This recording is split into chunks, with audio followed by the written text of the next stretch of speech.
Welcome to The Explainer. Today, we're pulling back the curtain on something that silently dictates the trajectory of, well, almost every single life here in the United States. And no, we aren't talking about the stock market or federal interest rates. We're exploring the hidden architecture of American credit. Think of this as a documentary-style investigation into this invisible system governing your economic mobility.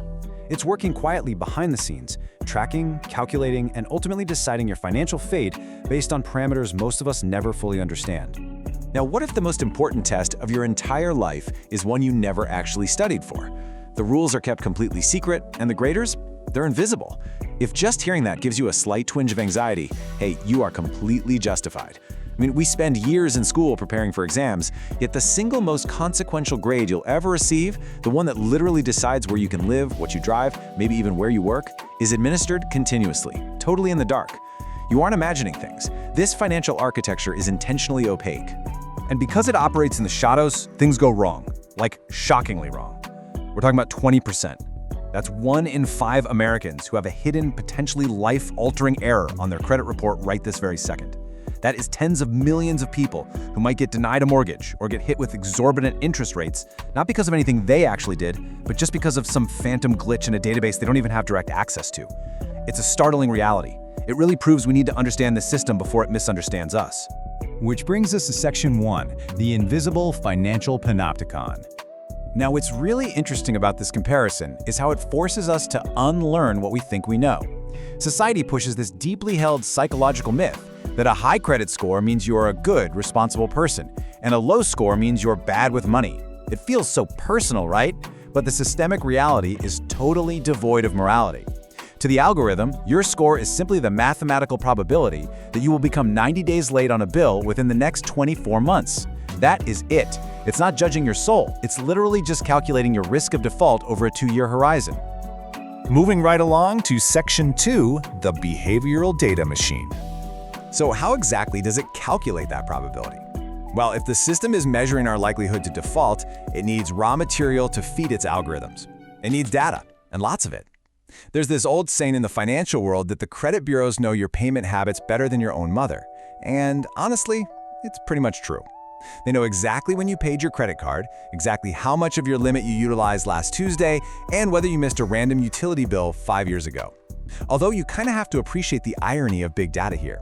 Despite knowing you so intimately and tracking your every financial breath, they'll still occasionally confuse you with some guy named John Smith living 3 states away and totally tank your score because he bought a boat he couldn't afford. Okay, let's dive into this breakdown. You've probably seen these categories before, but I really want you to look at them differently today. Don't look at it as standard financial math. Look at it as a deep psychological behavioral profile. That biggest chunk, the 35% for payment history, isn't just a ledger. It's a measure of your historical reliability. And the 30% for amounts owed? Think of that as a psychological test of your restraint. It's basically asking, when you're given access to power, purchasing power, do you max it out or do you hold back? Length of history, new credit, credit mix, those make up the rest, assessing your long-term stability and honestly, how desperate you appear for new funds. It is a psychological evaluation, just rendered in percentages.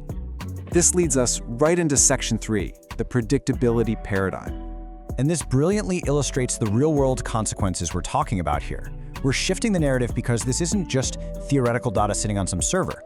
This behavioral data actively manipulates your real-world economic mobility. Let's compare 2 people buying the exact same $400,000 house on a 30-year mortgage. The only difference, one has an 800 credit score, the other a 620. Because the algorithm deems that 620 score less predictable, they get slapped with a higher interest rate. Over the life of that loan, the person with a 620 score will pay tens, maybe even hundreds of thousands of dollars more in lifetime interest for the exact same bricks and mortar. It's an invisible tax levied entirely on your behavioral data. Basically, the less predictable you are, the more expensive it is to simply exist in the modern economy. Which brings us to our final part, Section 4, the ultimate systemic paradox. Now, you might be thinking that to beat this system, you just need to be perfectly responsible, right? Avoid debt, pay everything off in cash. But the rules of this machine are highly counterintuitive. Actually, they often actively punish the exact behaviors we've always been taught are financially responsible. Consider this paradox. Cash is king, but it's completely invisible to the bureau. Imagine a person who works hard, saves their money, buys everything in cash, zero debt, owes nothing to anyone, lives completely within their means. To your grandparents, this person is the absolute pinnacle of financial responsibility. But to the credit bureaus, this person is a terrifying high-risk ghost. Because they have no active debt, the algorithm has no data to measure their restraint or reliability.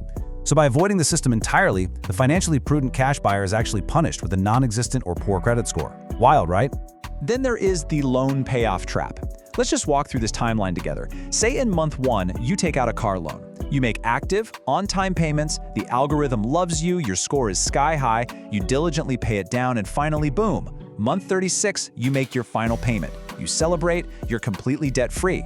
But then, moving into month 37, the account closes. Your active credit mix shrinks, and the algorithm sees you're no longer actively managing an open line, so your score actually drops. Yeah, you are penalized for successfully eliminating your debt. It proves that the system actually prefers a consumer who is actively juggling managed debt over someone who completely eliminates it altogether. So the crucial point is this. We are living within a systemic reality that operates on rules entirely separated from traditional common sense. It's this invisible panopticon watching our every financial move. It measures cold, mathematical predictability, absolutely not personal morality.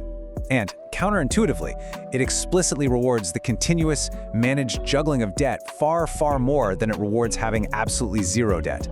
Honestly, recognizing these mechanical rules is the only way we can successfully navigate the architecture. Which leaves us with this final thought.